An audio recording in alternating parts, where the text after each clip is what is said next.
30대 중반의 김 씨는 확실한 만남을 위해 3년 전 결혼정보회사에 등록했습니다.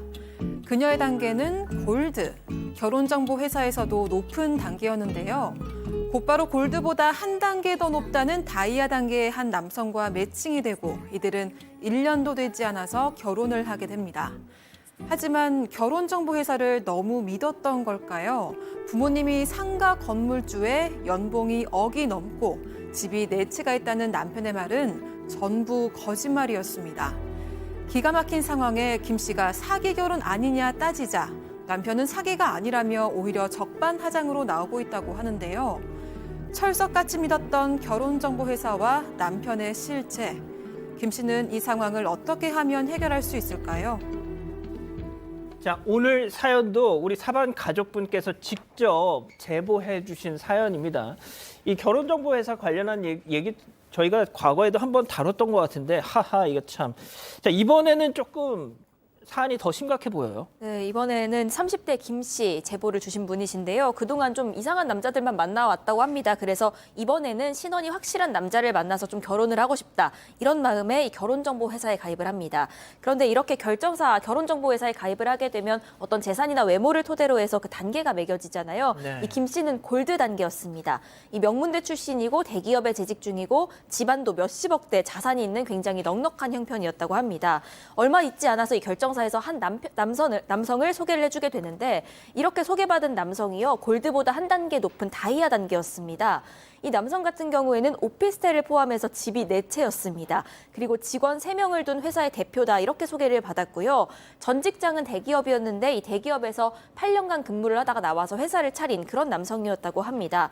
여기에 더해서 이 남성 부모님은 작은 상가 건물을 소유하고 있고 이 남성 본인은 부동산 강의 다니는 전문가다 이렇게 소개를 했습니다.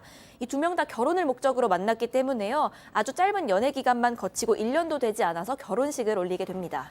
박 변호사님, 네. 결혼식을 올렸습니다. 자, 그런데 문제가 생깁니다. 문제가 생깁니다. 결혼하고 이제 원래 오피스텔에 이제 같이 거주를 하는데요. 아이가 바로 생기면서 좀 큰 데로 이사를 가야 되지 않냐. 왜냐하면 아파트 3채가 있다고 하니까. 그래서 오피스텔을 이렇게 이렇게 딴 데로 간다고 내놨는데 그 과정에서 이제 이상한 점을, 수상한 점을 좀 발견을 해요. 오피스텔이 팔렸다고 해서 그렇게 믿고 있었는데 부동산 어플 같은 거 검색을 해보니까 예. 이 집이 거래가 된 적이 없는 거예요. 어떻게, 한 번도. 어떻게 알고 보니까 이게 월세 같은 걸로 돼 있고 거래가 안 된 겁니다. 더더군다나 아파트 있다 하는 그 아파트를 확인해 보니까 다 담보가 잡혀 있어요. 대출이. 가득 차 있습니다. 그러다 보니까 이 사람 지금 돈이 거의 없고 자산 상태가 안 좋은 거 아니냐 이렇게 생각을 한 겁니다.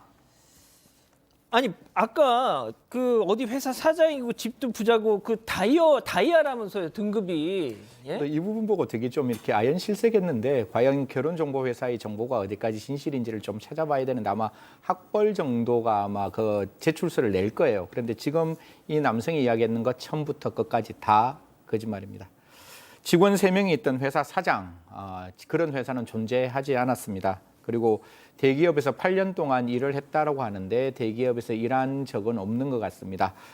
사실 이게 절대로 그 직군에 대해서 제가 폄하를 하는 게 아니라 지금 이 거짓말이라는 걸 이야기하기 위해서 말씀을 드리는데요. 대기업에서 어떤 정년 트랙이 있었는 게 아니라 계약직으로 잠시 일을 했다라는 거고 부모님이 상가를 가지고 있다라고 하는데 이 부분도 거짓이기 때문에 말씀드립니다. 그 상가에서 청소하시는 분들이었다 이렇게 이야기가 나왔습니다. 아니 근데 그 결혼정보회사에 갖다 주는 돈이 얼마인데 당연히 어느 정도 이런 필터링을 거쳐서 검증이 됐다라고 생각할 거 아니에요. 그렇습니다. 김 씨가 사실은 결혼정보회사에 400만 원을 납부를 했습니다. 그렇기 때문에 골드가 됐는데 아까 다이아를 선정이다 쪽으로 했죠. 그러면 결혼정보회사는 어느 정도를 파악해가지고 비슷비슷하게 맞춰주거든요. 그런데 결혼정보회사에 항의를 했습니다. 김 씨가 했더니 뭐라고 했냐면 결혼정보회사는 우리는 학벌 그리고 결혼하는 아내나 유무 나머지 자산 상태는 본인이 알아서 해야 된다라고 한 거예요. 어이가 없지 않습니까?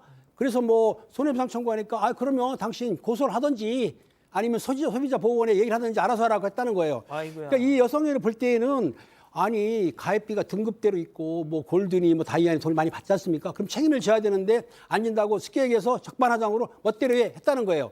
멋대로 하면은 이 김 씨는 손해배상 청구 소송을 해야죠. 당연히 받아내야 됩니다. 이 결혼정보회사가 저는 뭐 어디라고 말씀은 안 드리겠지만 메이저입니다. 메이저 회사 중에 하나인데 이렇게 나오면 참 이게 참 신뢰가.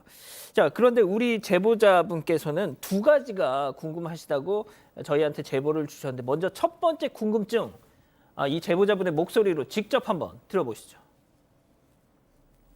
보통 결혼정보회사라고 그러면 이런 것들을 다 확인해주는 업체라고 생각을 하잖아요. 이 사람이 속인 것도 맞지만 그거에 대한 확인의 의무가 있는데 업체의 이 신원 파악의 그 법적 의무는 어디까지인지가 저는 지금 이거 네가 그건 알아봐야지. 박 변호사님 이럴 네. 건 뭐하러 여기다 맡겨요? 사실은 이제 이게 판례가 있긴 합니다. 판례상으로 봤을 때는 정말 심각한 하자가 발생. 예를 들어서 혼인 경력을 이렇게 잘못 파악한다든지 전과 같은 게 뭐 있다든지 뭐 아하. 그런 거라면 사실은 손해배상 위자료 같은 게 가능한 경우가 있는데 이게 아마 계약서 같은 거 보면 또 아주 깨알같이 맞아요. 적어놨을 거예요. 뭐 제가 다 확인은 못했지만 그렇게 적음으로써 이 결혼정보회사는 책임을 피해가는 경우가 많고요. 그러니까 구체적인 책임은 이 당사자가 더 확인하라 이렇게. 지금 보면 결국은 재산 상태가 좀 가장 커 보이거든요. 그거 말고 뭐 학력이라든지 이런 부분 빼고는 사실은 확인이 좀 불가능한 측면도 있습니다. 거짓말 계속 한다면 뭐 조사를 해가지고 뭐 서류 떼오라고 할 수도 없는 거고요. 그런 측면이 있기 때문에 이것만으로 결혼정보회사가 완벽하게 뭐 법적 책임진다고 보기 조금 어렵지 않을까. 저 개인적으로 그렇게 생각이 좀 듭니다. 자, 일단 뭐 결혼정보회사는 일단 논외로 치고요. 자, 일단 그 남편. 이게 사기 결혼이잖아. 그럼 막 자기야 미안해. 나 진짜 내가 정신 차리고 제대로 살게. 라고도 했었어요, 그럼? 적반하장으로 나왔습니다. 당연히 이 김 씨도 남편부터 이거 사기 결혼 아니냐 따졌다고 합니다. 그런데 이 남편이요, 내가 이 결혼 통해서 금전적으로 이득 취한 게 있냐? 그런 게 아니니까 이거 사기 결혼 아니고 나는 법적으로도 떳떳하다. 아무 문제 없으니까 네가 하고 싶은 대로 해라 라면서 적반하장으로 나온 겁니다.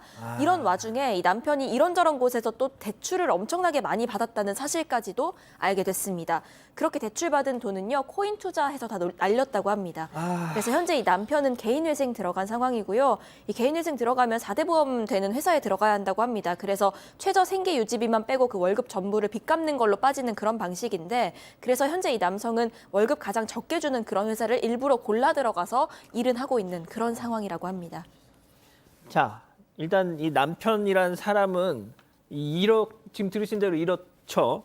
자, 그러면은 이 제보자 입장에서는 그 시댁에 가서 그 남편의 집에 가가지고 아니 그 시부모님 이거 어떻게 하실 거예요? 따질 수밖에 없지 않습니까? 그래서 그 김 씨가 사실은 시가에 전화를 해가지고 이런 상황을 설명했더니 시가에서 뭐라 했냐면은 그 시어머니가 우리 아들이 너 좋아서 그런 거 아니야.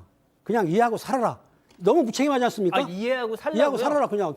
뭐 책임지는 게 없어요. 그리고 김 씨가 이제 시부모한테 전화를 했더니 시누이가 이제 그걸 알았던 것 같아요. 해가지고 열 나가지고 할 날면서 뭐라고 했냐면 싸가지 없는 X, 인의 예지 없는 X 이렇게 욕을 했고 우리 엄마한테 전화해서 뭘 하는 거냐 한번 난리가 났는데 그러면 남편이 지가 잘못했으니까 반성하고 오히려 여자한테 빌어야 되는데 불구하고 남편도 자기 엄마한테 전화했다고 오히려 욕하고 난리가 났다고 하니까 이 시누이나 남편이나 이 적반하장의 아주 대표네요. 이러면 안 되는데도 그렇게 하고 있습니다. 예. 근데 이게 실제 사연이라는 게 저는 더 충격인데. 자, 그러면 일단 그냥 당연히 이혼해야죠, 이런 경우는. 근데 이게 사실 김 씨가 결혼식은 했는데요. 혼인신고는 아직 안 했다고 합니다. 그 아이 낳고 신고하려고 했는데 그럼 다행인 거네요? 그럴 수도 있는데요. 이 아이 낳고 혼인신고를 하려고 했는데 아이는 낳았는데 그 사이에 남편 실체가 드러나게 되면서 혼인신고 안 하고 아이는 김 씨 호적에 올린 그런 상황입니다.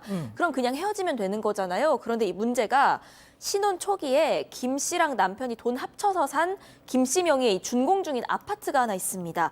여기에 김 씨 돈이 현금으로 1억 5천이 들어갔고 남편은 3억을 넣어서 아파트를 구매를 했습니다.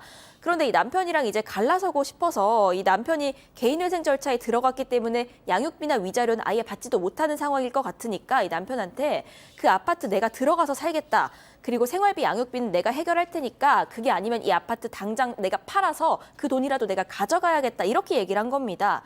그런데 알고 보니까 이 남편의 3억이요. 가지고 있던 현금 3억 넣은 줄 알았는데 알고 보니까 이것도 다 빚이었습니다. 남편 부모님 집 담보로 대출을 받은 돈이었다고 합니다. 자, 승희 의원님. 네. 남편 뭐라고 하던가요? 이에 대해서. 남편 아주 간명하게 이야기를 하네요. 부인의 입장에서 들으면 진짜 천불이 날 만큼 화가 나는 이야기인데 현실을 제대로 직시해라라고 이야기를 하면서 지금 집값 떨어졌다. 그러니까 지금 팔면 한 푼도 못 건진다. 그러니 이 집 팔아서는 안 된다. 전세로 들어가야 된다라는 이야기를 하면서 내 돈 3억 단 한 푼도 손해 못 보겠다. 이런 이야기를 했다라고 합니다. 자, 지금 국민의힘 전당대회 그 상황 때문에 저희가 조금 방송 진행 흐름 상황이 조금 유동적으로 변할 것 같은데요. 자, 부조 정확히 어떻게 하면 되는지 좀 지금 설명 좀 해주세요. 26분에 7시 26분에 저희가 방송을 서둘러서 좀 종료를 하고 바로 또 뉴스룸으로 넘겨야 될 것 같습니다. 우리 가족 여러분들의 양해 말씀 좀 부탁드릴게요. 자, 그러면요, 박진 변호사님, 네.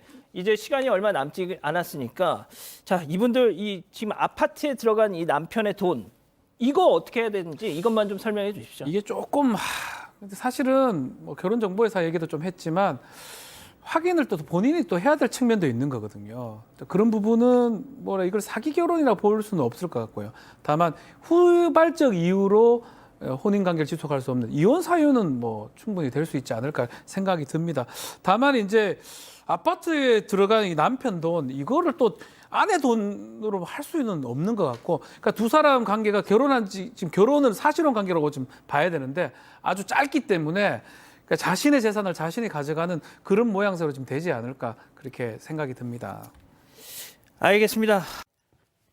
아직 안 끝났습니다. 이거 눌러주세요.